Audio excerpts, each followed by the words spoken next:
tous. Bonjour. Seigneur, je te bénis et te louer pour cette belle matinée. Seigneur, merci pour ce privilège que j'ai encore d'apporter ta parole. Merci parce qu'elle est esprit et vie. Merci Seigneur parce que ton Saint-Esprit est là et il change l'atmosphère. Seigneur, que ce matin, nous puissions vraiment influencer notre vie par ta parole. Je te bénis parce que tu vas m'aider, Seigneur, et me rendre capable d'apporter ta parole avec assurance, afin que des âmes aussi qui entendent ce message soient fortifiées. Au nom de Jésus, Amen. Amen. Donc le titre de mon message ce matin, c'est « Être sous l'influence de Christ ». Donc qu'est-ce que l'influence? L'influence, c'est la capacité d'agir sur autrui. Tout au long de notre vie, nous subissons et exerçons des influences. L'apôtre Paul nous rappelle que des influences bonnes comme mauvaises sont à l'œuvre autour de nous. Qu'est-ce que l'influence selon la Bible? Notre influence, bienfaisante ou non, dans nos contacts avec les gens, de façon régulière ou impromptue, dépend entièrement de notre communion avec le Saint-Esprit. Et nous avons bien sûr une part de responsabilité dans les décisions que d'autres peuvent prendre après des contacts avec nous. Nous ne sommes pas toujours conscients, mais notre influence peut être éternelle. Si vous amenez par exemple quelqu'un à Christ, votre influence, elle est éternelle. Et vous devez vous rendre compte de l'importance et de l'influence que vous pouvez avoir sur le chemin d'autrui. Votre simple obéissance, par exemple, en formulant une recommandation ou une suggestion, peut être le catalyseur qui transformera radicalement la vie d'une personne. Un simple commentaire ou une suggestion peut changer à jamais le destin de quelqu'un. Et je vais vous faire un petit témoignage parce que vous savez, on a un Dieu vivant. Et quand j'ai préparé ce message, le matin même, j'ai dit au Seigneur que je sois une bonne influence pour les gens qui m'entourent. Et aussi que j'ai quelque chose à apporter concrètement aujourd'hui suite à ce message qui parle de l'influence. Et bon, j'étais un peu scotchée, on va dire, j'étais très étonnée par ce qui m'arrive, parce que pendant que j'étais en train d'écrire, nous avons une part de responsabilité dans des décisions que d'autres peuvent prendre après des contacts avec nous. J'ai mon téléphone qui a bipé. Alors, je ne l'ai même pas raconté à mon mari.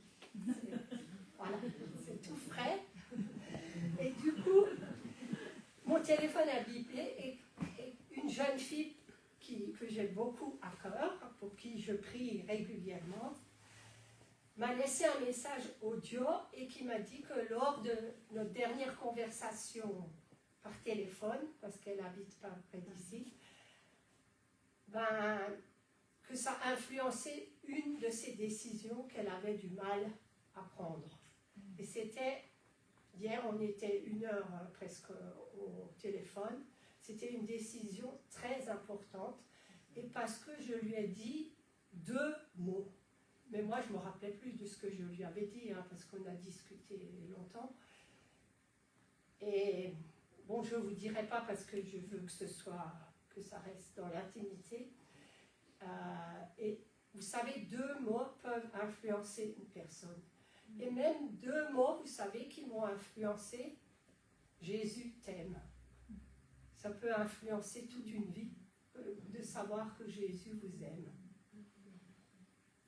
Et donc, voilà, j'ai vu que j'avais vraiment un Dieu vivant et qui répondait à mes prières. Et voici quelques exemples aussi bibliques où des paroles, des encouragements ou des suggestions ont mené à une transformation complète. C'est l'histoire de Ruth, que vous pouvez lire dans Ruth, parce que j'ai une tante qui était allemande et Je me trompe chaque fois parce qu'on l'appelait Ruth. Alors, Naomi exhorte Ruth à se prosterner aux pieds de Boaz sur l'aire de battage. Cela aboutit à leur mariage et à la naissance de David, qui est l'arrière-petit-fils de Ruth. 1 Samuel 2, on voit que Élie encourage Samuel à répondre à l'appel de Dieu pendant la nuit. Il deviendra ensuite un grand prophète de Dieu en Israël.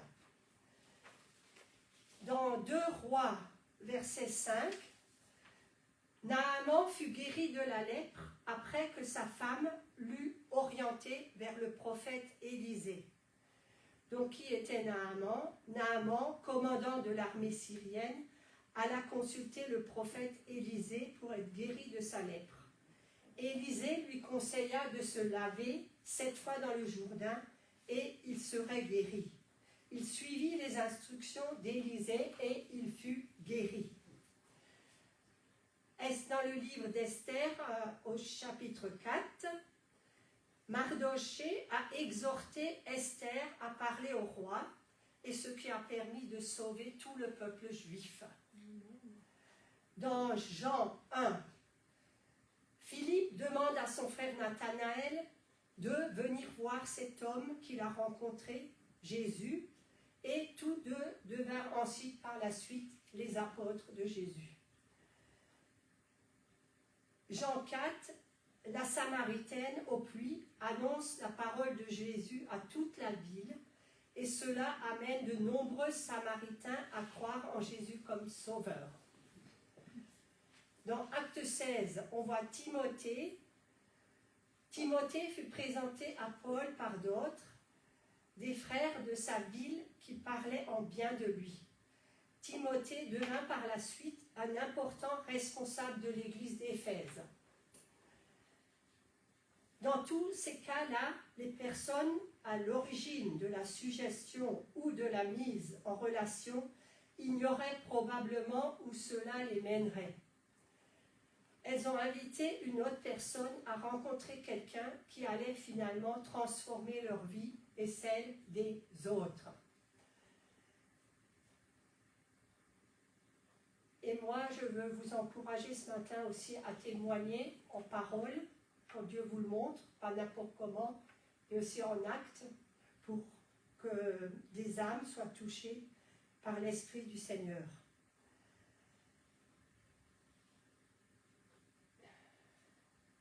Alors, Jésus nous révèle le secret de l'influence que peut avoir son esprit sur notre vie dans une conversation qu'il eut avec ses disciples.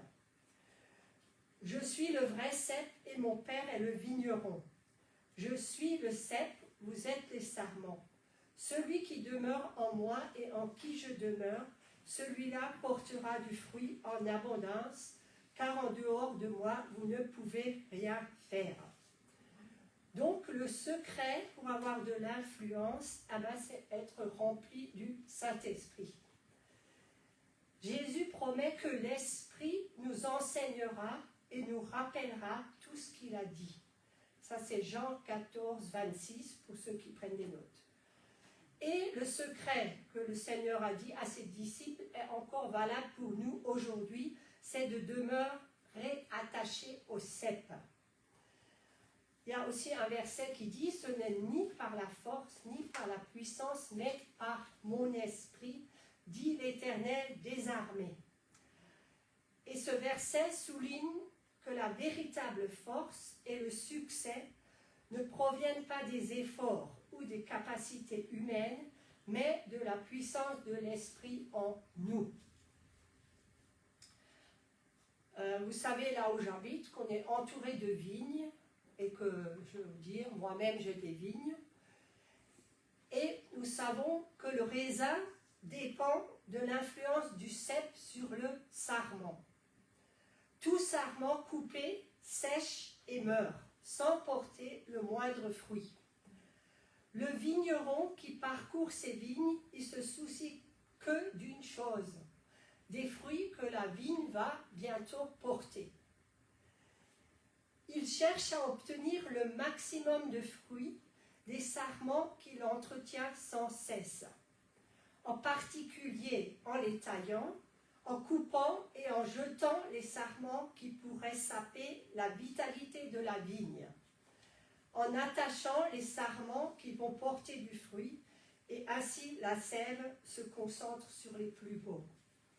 Je savais faire ça dans le temps, mais maintenant je ne sais plus, mais quand, vous savez, quand vous lisez ça et que vraiment vous connaissez quand même un peu ce que c'est que de tailler la vigne et de savoir qu'il faut l'émonder, ben vous en tirez une leçon spirituelle pour vous-même.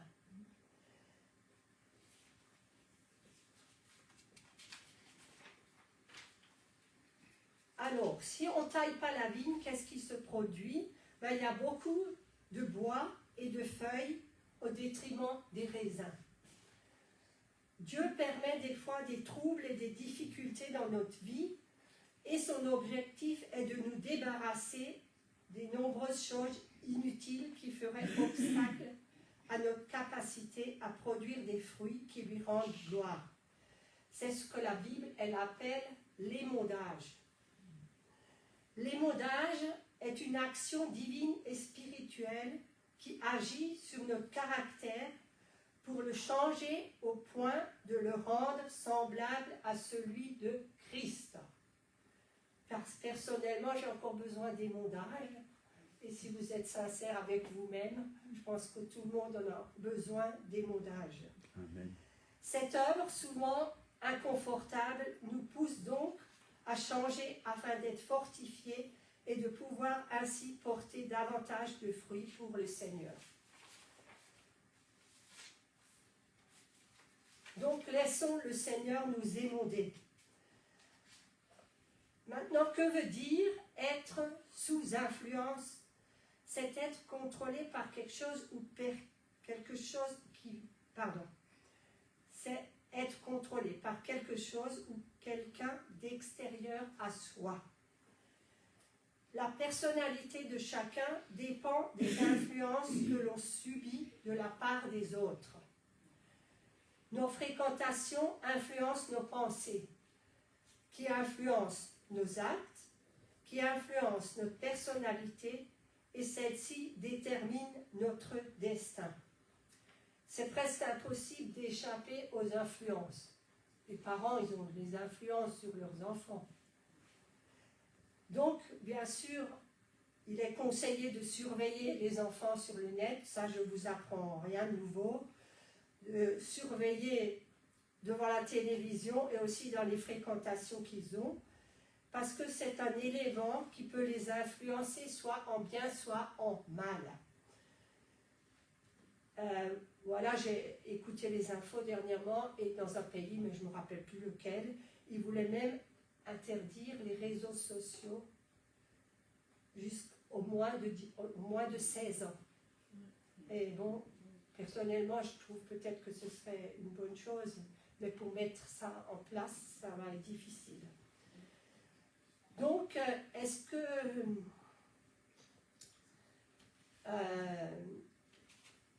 qu'est-ce qui influence aussi nos pensées comme adultes? Mais nous, adultes, on peut aussi exercer la maîtrise de soi. Le manque de maîtrise est la cause de beaucoup de problèmes, mais c'est une qualité que le Saint-Esprit peut nous aider à cultiver, c'est-à-dire à développer en nous. Et ça, c'est Galates 5, le verset 22 et 23, qui nous dit « Mais le fruit de l'Esprit, c'est l'amour, la joie, la paix, la patience, la bonté, la bienveillance, la foi, la douceur, la maîtrise de soi. Contre de telles attitudes, il n'y a pas de loi. » Donc, qu'est-ce qu'on doit désirer, nous, en tant que chrétiens? On doit désirer l'influence de Christ dans notre vie et à travers de notre vie. Dieu désire ardemment que ses enfants lui ressemblent. C'est pour cela que dès le commencement, il nous a créés à son image. La Bible nous enseigne que l'homme ressemblait exactement à son Père, qui est Dieu. C'est-à-dire qu'il avait les pensées de Christ, les sentiments qui sont en Christ, il parlait comme Dieu, il agissait avec puissance et autorité comme Dieu, son visage était rayonnant de la gloire de Dieu. Lorsque les animaux se trouvaient en présence d'Adam, ils s'inclinaient devant sa majesté. L'homme avait la domination sur toute la création. Il prononçait juste une parole et la chose qu'il désirait apparaissait. Il vivait dans la gloire de Dieu, tout simplement parce qu'il ressemblait à Dieu. Et c'est ça l'influence divine.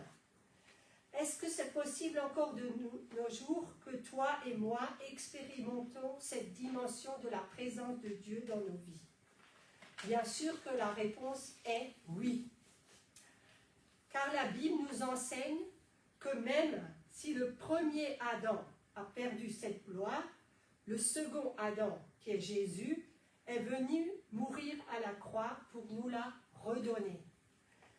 Aussi, si tu es en Christ, tu es maintenant devenu une nouvelle création ou créature, créée à nouveau à l'image et à la ressemblance de Dieu. Donc, tu peux à nouveau expérimenter le règne, la domination ou l'influence divine dans ta vie. 1 Corinthiens 5, 17 nous dit, si quelqu'un est en Christ, il est une nouvelle créature, les choses anciennes sont passées, voici, toutes choses sont devenues nouvelles. Donc comment est-ce qu'on y parvient? On y parvient en étant renouvelé dans son intelligence. Romains 12, versets 1 à 3 nous dit, je vous exhorte donc, frères, par les compassions de Dieu, à offrir vos corps comme un sacrifice vivant, saint, agréable à Dieu, ce qui sera de votre part un culte raisonnable. Ne vous conformez pas au siècle présent, mais soyez transformés par le renouvellement de l'intelligence, afin que vous discerniez quelle est la volonté de Dieu, ce qui est bon, agréable et parfait. Alors la Bible elle nous enseigne dans ce passage que si notre intelligence est renouvelée, nous prendrons conscience des réalités spirituelles du royaume de Dieu et nous connaîtrons la volonté de Dieu à tous les niveaux de notre vie. Psaume 119, verset 130, la révélation de tes paroles est claire, elle donne de l'intelligence au simple. C'est à travers donc de la parole de Dieu que s'effectue le renouvellement de l'intelligence. Et donc, bien sûr, je vous invite à la lire quotidiennement. Et pas seulement à la lire pour la lire, mais demander à ce que le Saint-Esprit vous révèle des nouvelles choses dans la parole, des choses nouvelles qui peuvent transformer votre vie. Et aussi, puisqu'on parle d'influence, transformer la vie des personnes que vous côtoyez. Pour connaître et faire la volonté de Dieu, on devrait toujours se concentrer principalement sur ce qui est clairement sa volonté en ce moment. Donc c'est clairement la volonté de Dieu que vous soyez là ce matin.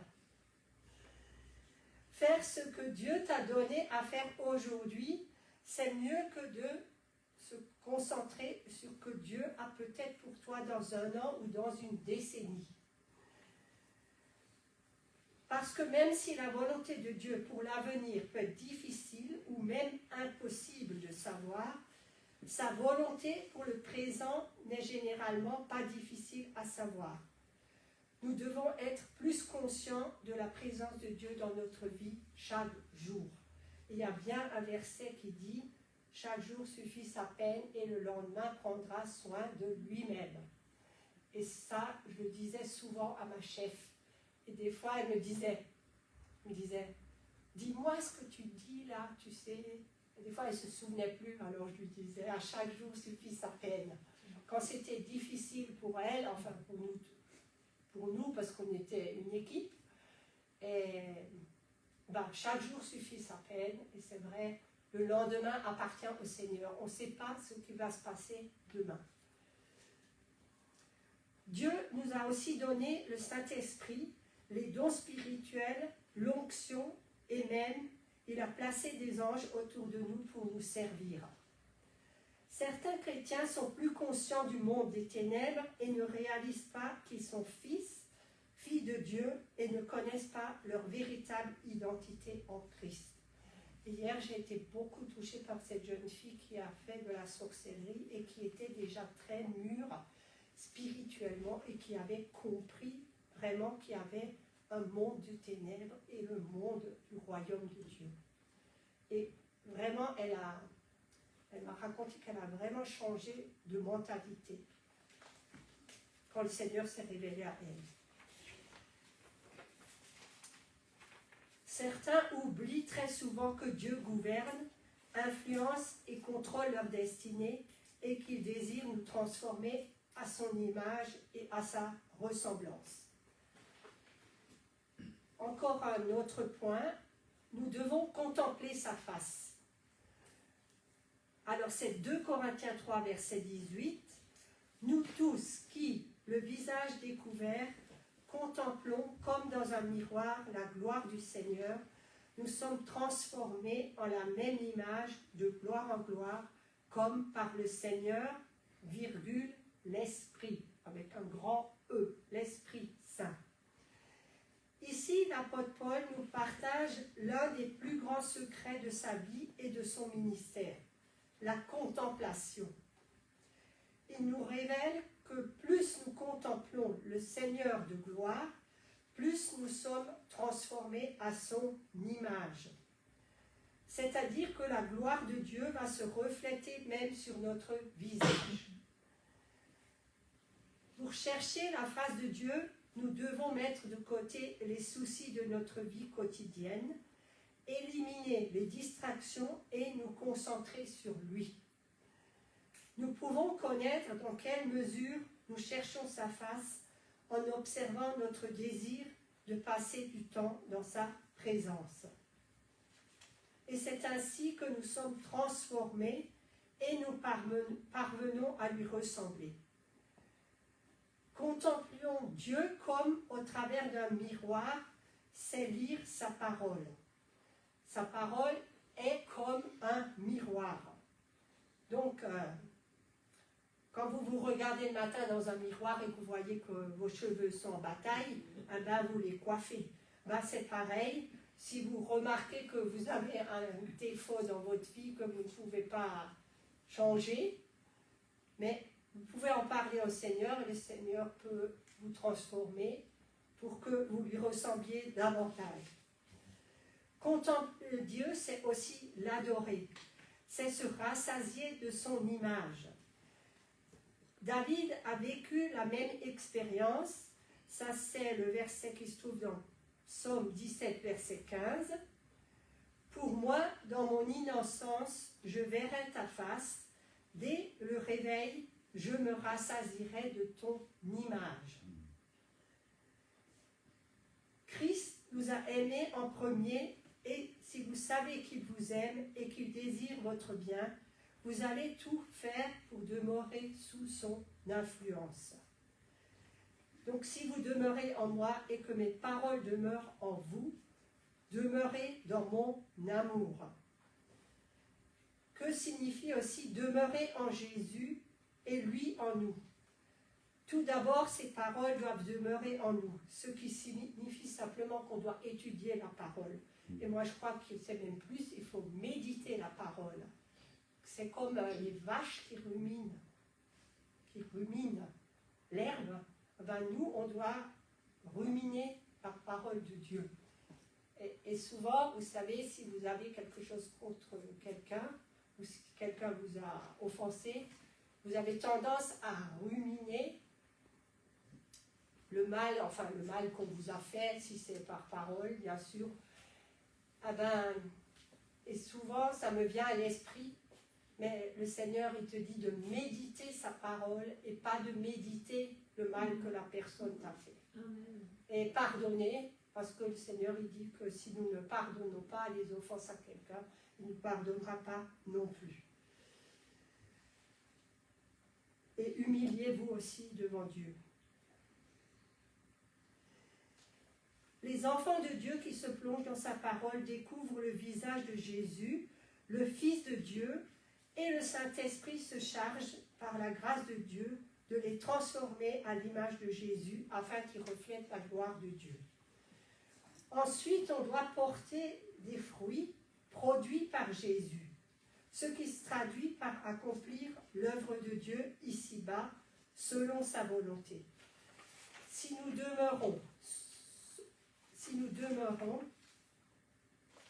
sous son influence, notre travail influencera les autres et leur transférera les bénédictions divines.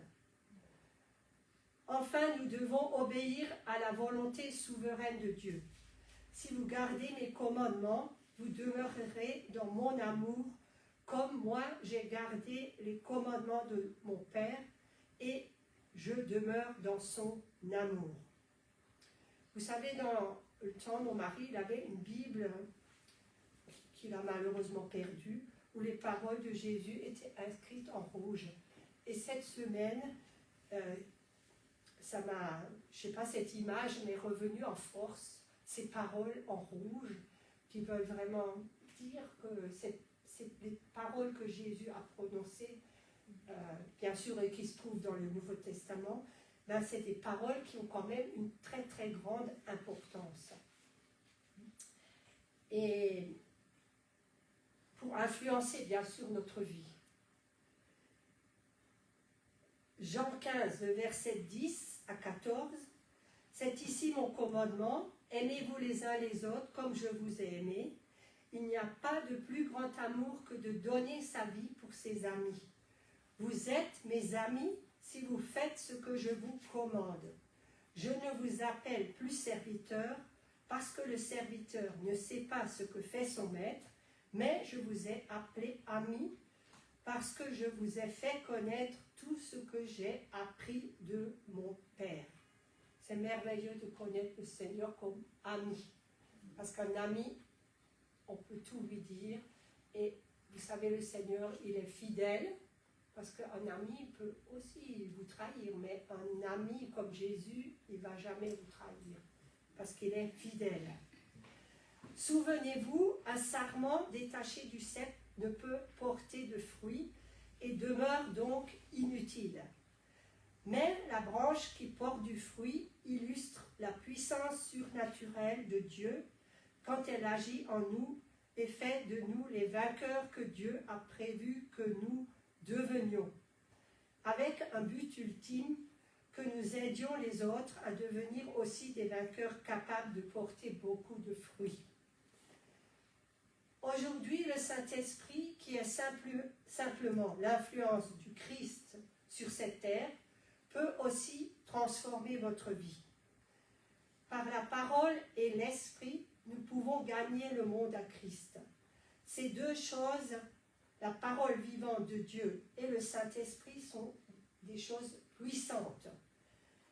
Ils sont notre ressource, notre aide inébranlable. Et en conclusion, si Christ influence notre vie, nous aussi nous serons capables d'influencer notre environnement, tant physique que spirituel. Mais celui qui est uni s'attache au Seigneur est un seul esprit. Mais celui qui est uni au Seigneur est un seul esprit. Et une autre version dit, mais celui qui s'attache au Seigneur est un seul esprit. C'est 1 Corinthiens 6, le verset 17. Et Galates 6, le verset 9, ne nous lassons pas de faire le bien, car nous moissonnerons au temps convenable si nous ne nous relâchons pas. Ainsi donc, pendant que nous en avons l'occasion, pratiquons le bien envers tous et surtout envers les frères en la foi. Et Seigneur, je veux te bénir pour mes frères et sœurs. Nous voulons demeurer, Seigneur, en toi. Merci, Seigneur, parce que ce matin, on peut peut-être même se reconsacrer à toi, Seigneur Jésus, pour que nous ayons plus d'influence sur ce monde. Merci Seigneur parce que tu nous demandes de faire de toutes les nations des disciples. Et Seigneur, il y a peu d'ouvriers dans la moisson, mais ce matin tu vas lever encore des ouvriers dans la moisson qui influencent leur entourage, afin que aussi du fruit soit porté, Seigneur, dans nos vies. Merci Seigneur pour ton esprit aussi qui se meut sur toute la surface de la terre. Seigneur, combien on se réjouit de voir des baptêmes et combien on va se réjouir parce qu'on veut encore voir des baptêmes et des réelles conversions. Merci Seigneur Jésus de nous influencer par ta parole, que nous puissions continuer à faire tes œuvres et à marcher dans tes voies. Au nom de Jésus, Amen. Amen.